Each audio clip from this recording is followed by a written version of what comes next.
Okay, guys, Adam Trigger here. It is Tuesday, and it's time for another Major League Baseball free pick. But first, it's $5 Tuesday at WagerTalk. Myself and every other handicapper on the site will have a best bet up for just $5. I haven't decided what I'm going to use mine on yet. It might be KBO, it might be MLB, but there will probably, by the time you see this video, be a play up on my page for just $5. But let's get into this play. Reds Angels. I'm kicking myself. This was the game I used as my best bet on my Total Bases show yesterday, which we do live and on demand 5 days a week, Monday through Friday. It's myself, Tokyo Brandon, and Brian Leonard, sort of deep diving Major League Baseball games. I used the Reds as my best bet for that show, and really the only reason I didn't come back and make a client play on the Reds was I just couldn't get past their bullpen usage from the weekend.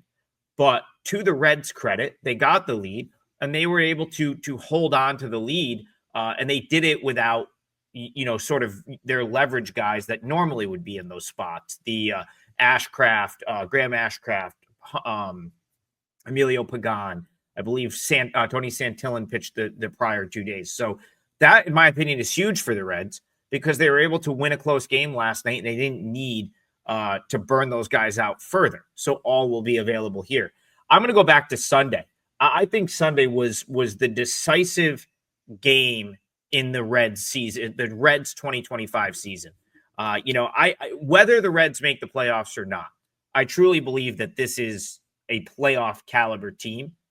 I think, the only reason that the Reds won't go to the playoffs this year, in my opinion, is because the teams they're up against, the Mets, Padres, and Cubs, are all, very good quality baseball teams.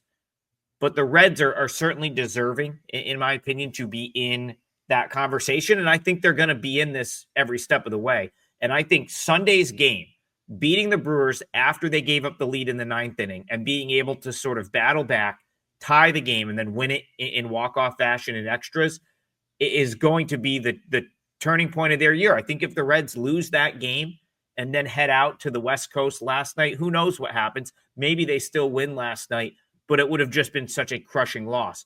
And so now I almost see this going in the other direction.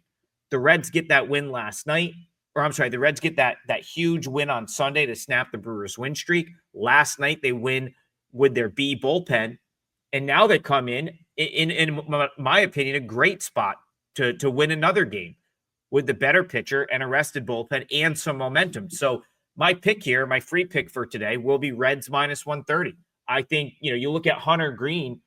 Yeah, he missed some time with injury, but he was fantastic coming back. His first start back off the IL against the Phillies, 6 shutout innings in that game. And really, he's been great all month.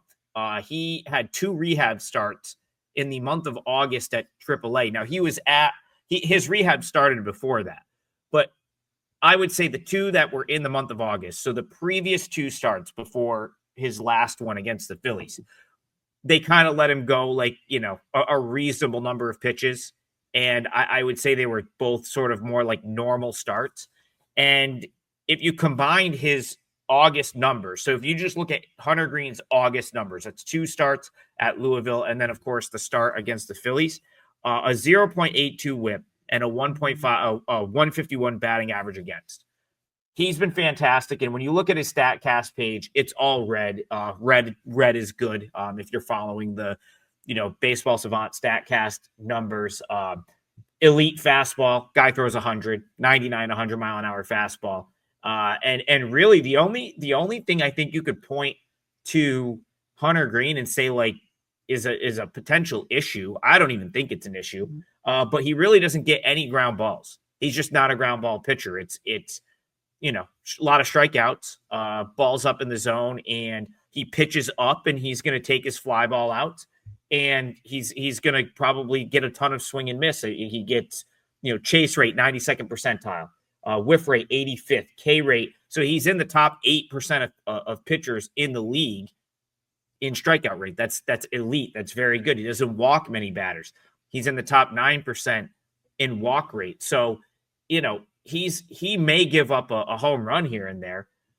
And of course, the Angels have guys that can hit the ball out of the ballpark, but this ballpark isn't exactly a launching pad. So it's not like, in my opinion, the worst setup for him.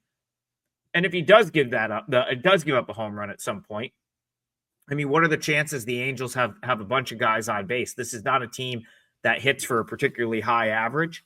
And so again, I don't think it's a bad matchup for Greene at all. Now, you talk about their opponent here, and this is an Angels team. I think they kind of generated some false hope in that series against the Dodgers last week. And listen, credit to the Angels for sort of hanging around on the fringe of this wild card picture this year and the fringe of the AL West standings. This just isn't a team that's going to threaten for a playoff spot. I thought at one point the Angels were going to be the worst team in the American League. I was clearly wrong about that. You have to go back to April.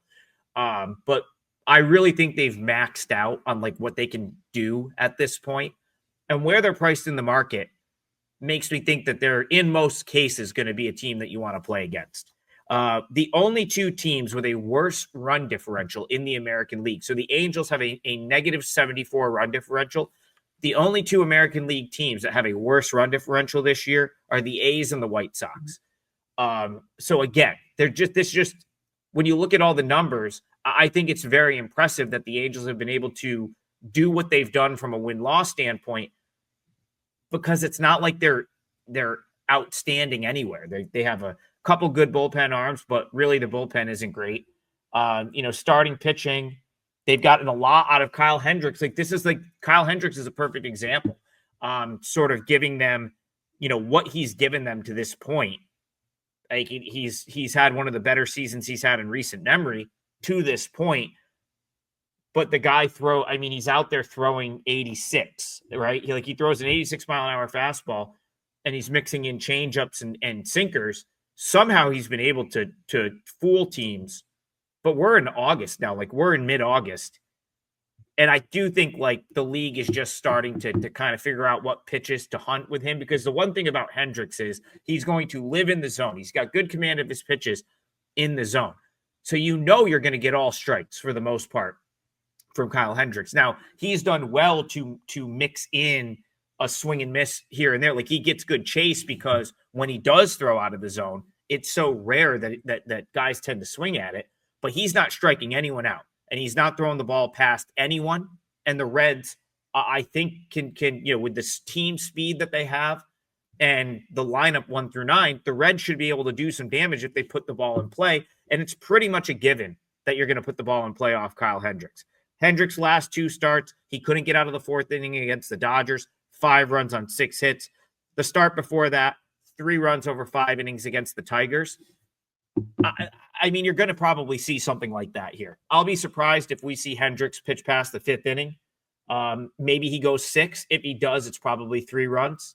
I think that's a reasonable sort of expectation for what he's going to do in this game. I don't think that's going to be good enough to be better than Hunter Greene. And now you do have the good bullpen arms for the Reds. All of the sort of pen arms that pitched in those close games against the Brewers on Saturday and Sunday, got yesterday off, and they'll be ready to go here. Reds are just a better team. I think this is a fair price, minus 130. I don't know if this will make my client card, but certainly one of my stronger leans on Tuesday is the Reds to get it done for a second straight night in Anaheim. Minus 130 will be the free play. Again, it is $5 Tuesday at WagerTalk, so head on over to my page or any of the handicappers. We've all got $5 plays up. I am still, even with the loss on the Mariners last night, I got most of it back this morning in KBO. Still number 1 units gained over the last 7 and the last 30 days on the site. And I'm also number 1 in overall profit since June 1st. So it's been a really good summer, and I look to keep that going on Tuesday. So check out my page. I'll have a play up for $5. It's either going to be an MLB or KBO, and hopefully we'll keep rocking there. Don't forget, Total Bases every weekday, Monday through Friday, 9 a.m. Eastern, right here on the WagerTalk YouTube channel. I'll be back in the morning with Tokyo Brandon and Brian Leonard for more Total Bases. Good luck tonight, everyone, and we will see you guys tomorrow.